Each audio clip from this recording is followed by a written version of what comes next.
Now you're talking about sneaky, dirty, underhanded people that want to kill our civilians. They want to go after our civilians. They want to kill not only our civilians, all over the world. And it's going to be stopped. It's going to be stopped. Somebody criticized me the other day because they asked me what I do. And I said, I'm going to bomb the shit out of them.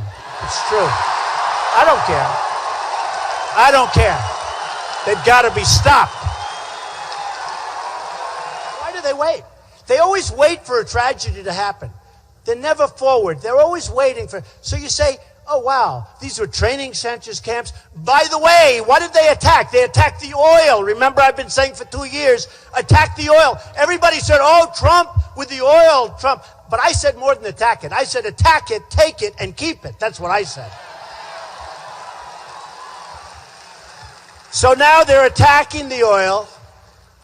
And a couple of the people said, you know, that was really Trump's idea. I've been saying this for 2 years. Because a big source of their wealth is the oil. They're making $1 million a day. A lot of money. Making $1 million a day.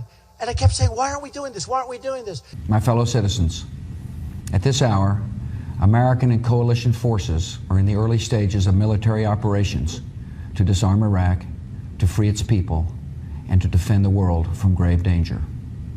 On my orders, coalition forces have begun striking selected targets of military importance to undermine Saddam Hussein's ability to wage war. These are opening stages of what will be a broad and concerted campaign. To all the men and women of the United States Armed Forces now in the Middle East, the peace of a troubled world and the hopes of an oppressed people now depend on you. That trust is well placed. So you would keep troops in Iraq after this year? I would take the oil. I don't understand how you would take the. Does that mean keeping troops there or staying involved in Iraq? You heard me. I would take the oil. The people you liberate will witness the honorable and decent spirit of the American military. So you will guarantee that we will have a presence, that we will spend money, send troops, do whatever it takes in order to secure access to oil? Money. We will make a fortune. We will make money. They have $15 trillion worth of oil in Iraq. $15 trillion. We will make a lot of money. We will not lose that oil. We come to Iraq with respect for its citizens, for their great civilization, and for the religious faiths they practice. We have no ambition in Iraq except to remove a threat and restore control of that country to its own people.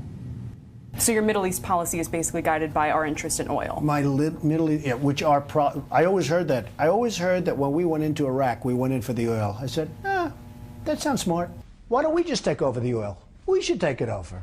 We should come in. Well, I don't want to give it to Iran. Should we be running Iraq right now? We should be running the oil. You know, when they announced the war, and everybody smiles, oh, except the smart people. The smart people don't smile. You see, when they announced the war with Iraq, a few very smart people said, oh, that war is really smart because we're going to take over the oil. Unfortunately, Bush didn't have that in mind. You know, in the old days, you'd have a war, and you'd win the war. And to the victor belong the spoils. You know that. Look at Iraq. Look at the mess we have after spending $2 trillion, thousands of lives, wounded warriors all over the place who I love. Okay, all over. We have nothing. And I said, keep the oil. And we should have kept the oil, believe me. We should have kept the oil. The people you liberate will witness the honorable and decent spirit of the American military. When I heard that we were first going into Iraq, some very smart people told me, well, we're actually going for the oil. And I said, all right, I get that. I get that. There's nothing else. I get it. We didn't take the oil. 1.5 trillion, we should take it and pay ourselves back. What are we doing? What are we doing? The old expression, to the victor belong the spoils. You remember I always used to say, keep the oil. I wasn't a fan of Iraq. I didn't want to go into Iraq. But I will tell you, when we were in, we got out wrong. And I always said, in addition to that, keep the oil. Now, I said it for economic reasons. But if you think about it, Mike, if we kept the oil, you probably wouldn't have ISIS because that's where they made their money in the first place. So we should have kept the oil. But, okay.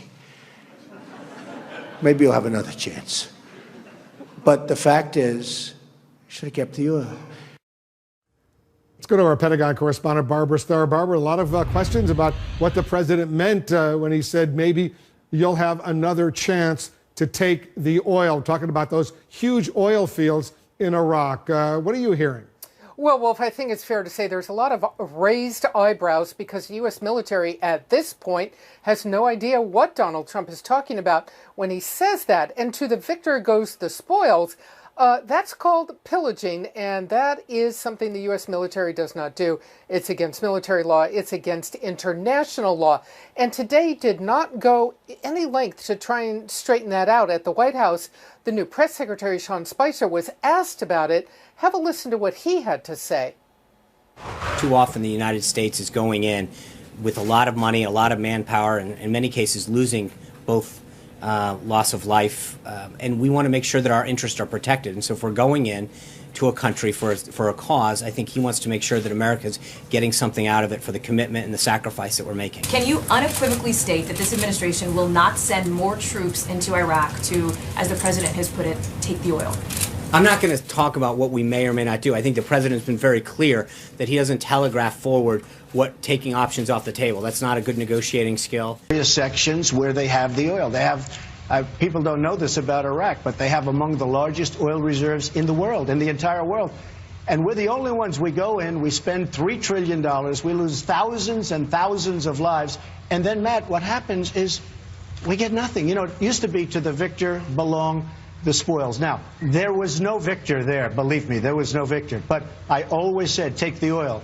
One of the benefits we would have had if we took the oil is ISIS would not have been able to take oil and use that oil to fuel themselves.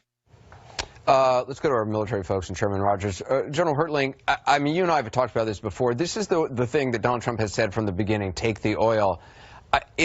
I cannot wrap my mind around the concept just from a military standpoint, because all I see is you're taking the oil of a sovereign nation, which is our ally, under this antiquated notion of to the victor goes the spoils. They're supposedly our ally, and for the percentage of the country that doesn't hate us already, wouldn't that turn everybody else against the United States if we are stealing Iraq's oil? Well, not if we were in the 16th century, Anderson, but unfortunately we're not. We're in the 21st. And yeah, I've heard Mr. Trump say that. It's on a long list of things that I've heard him say about what the military can and can't do. Having been in northern Iraq, where a good portion of the oil is for almost 2 years, I can tell you I can't wrap my head around it either. So I'm glad he, as a businessman, knows how to do that. I can't figure it out. If it's bringing other corporations in, continuing to pump, while the 19 million Iraqis continue to live and allow us to do that, that'd be great. But it's just really hard to do. Chairman Rogers, I mean, what Trump has said to me in interviews early on was bring in U.S. oil companies, Chevron, others, surround them while they steal the oil, surround them with troops. I mean, does that make any sense to you militarily, strategically, diplomatically? Hey, look at the time, Anderson.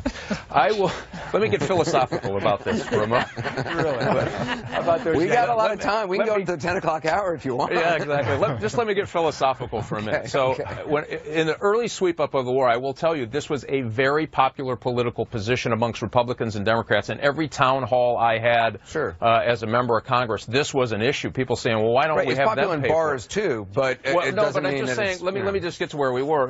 And my explanation would probably be the same today. We do negotiate a percentage of the revenues from that oil. Matter of fact, the Saudis were committed so much oil in certain circumstances. Other countries committed certain amounts of oil in certain circumstances. So when you say take it, I never did hear him say steal it. This notion of actually physically taking it out of the ground doesn't make a lot of sense to me. But this notion that a percentage can be negotiated to cover U.S. costs, especially ground operations, unrealistic. And by the way, that actually happened during the course of the war. But that is actually not his plan. His plan is get Chevron, get the American oil companies in, surround them with U.S. troops, and so what you meant to say is percentage of the revenue. I think I heard you say that.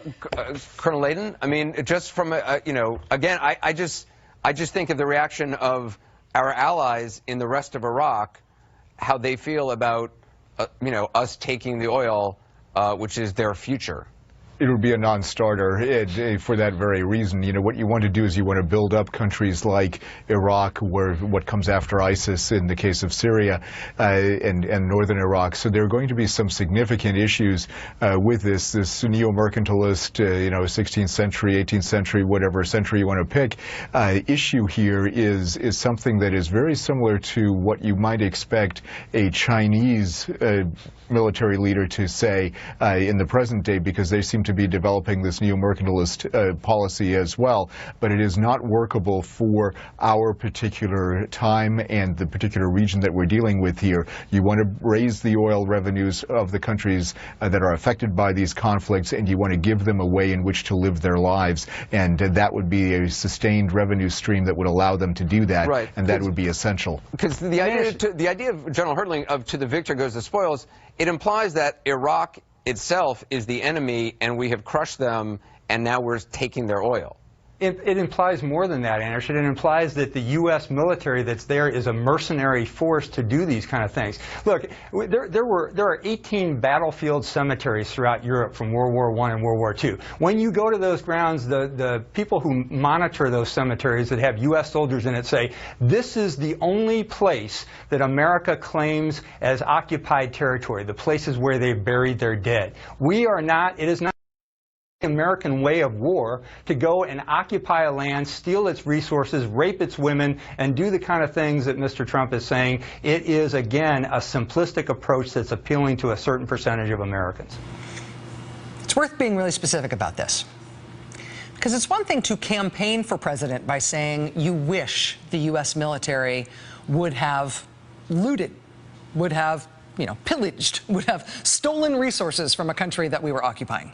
It's one thing to run for office saying you wish that U.S. forces had committed, incidentally, that war crime and pillaged the countries that we became responsible for as an occupying force once we toppled their government.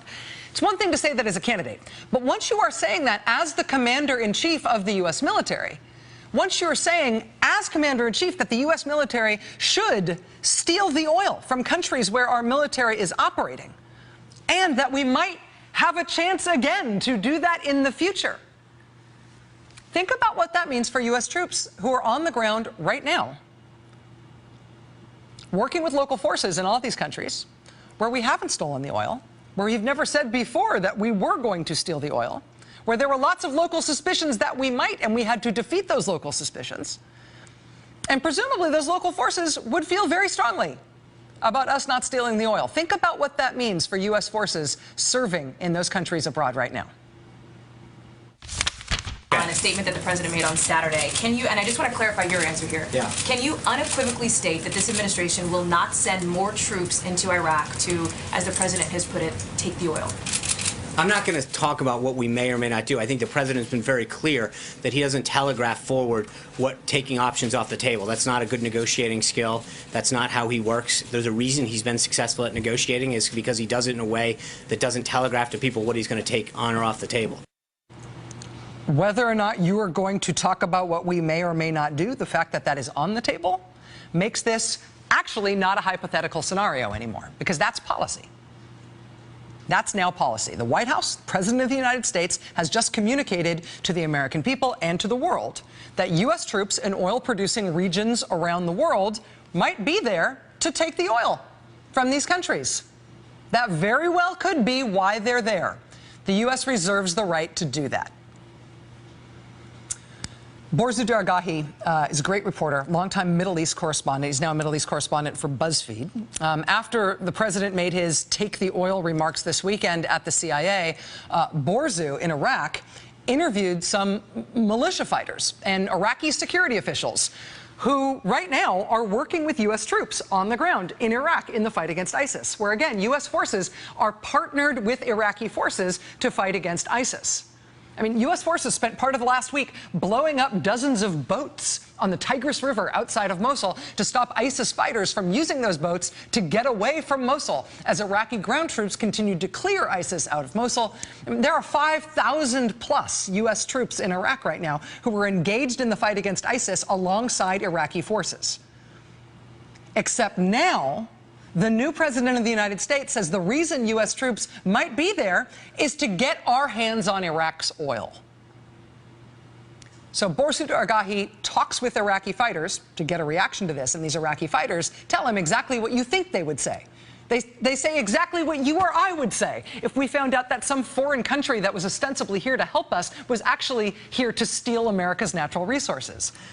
Quote, "He cannot do it. He cannot succeed. Of course, I would fight the Americans if they came for the oil. Quote, there's no way Trump could take the oil unless he launched a new military front, and then it would be a new world war." Say these folks who are right now fighting with U.S. troops. The Senate Foreign Relations Committee tonight approved the CEO of Exxon to be America's new Secretary of State. It was a pure party line vote. Senator Marco Rubio of Florida soaked up a bunch of good press about his hypothetical courage and his hypothetical nonpartisan patriotism when he said that he might vote against the Exxon CEO to be Secretary of State because he had real concerns. But of course, naturally, Marco Rubio cast a yes vote for the Exxon CEO. The vote was a party line vote. And the Exxon CEO, Rex Tillerson, now has no barrier to being approved for that position. His vote, his nomination will pass on the floor as well. Simply putting an oil company CEO in charge of American foreign policy would be enough to make this a problem, right? It would be enough to ignite suspicions and recriminations worldwide that maybe American troops weren't there to help, that maybe American foreign policy is designed to steal oil from other countries, that the American military is being used as essentially a capitalist tool, as a looting tool, as a pillaging tool to steal the natural resources from other countries. Having an oil company CEO be in charge of our foreign policy would be enough to create those worries. But it's not worries anymore. You're not hinting at it anymore when the president just flat out says, yeah, that's our new policy, and then the White House spokesman backs it up.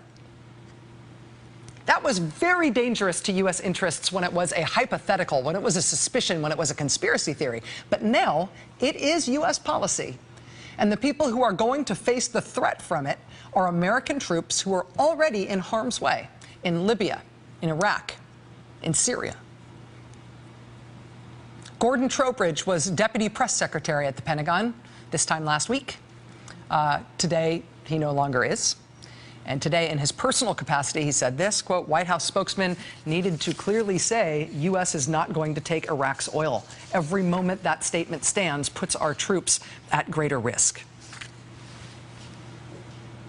If you are a military family, if you have got friends in the military, if you know somebody who is deployed or is deploying, this, we're going to take your oil, that's American policy now, we're going to take your oil, that has just shifted the ground underneath your boots.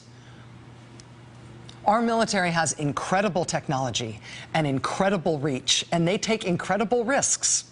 And we as taxpayers pay an incredible price for it. But we support our troops, and we respect their sacrifice, and we worry about the dangers that they face.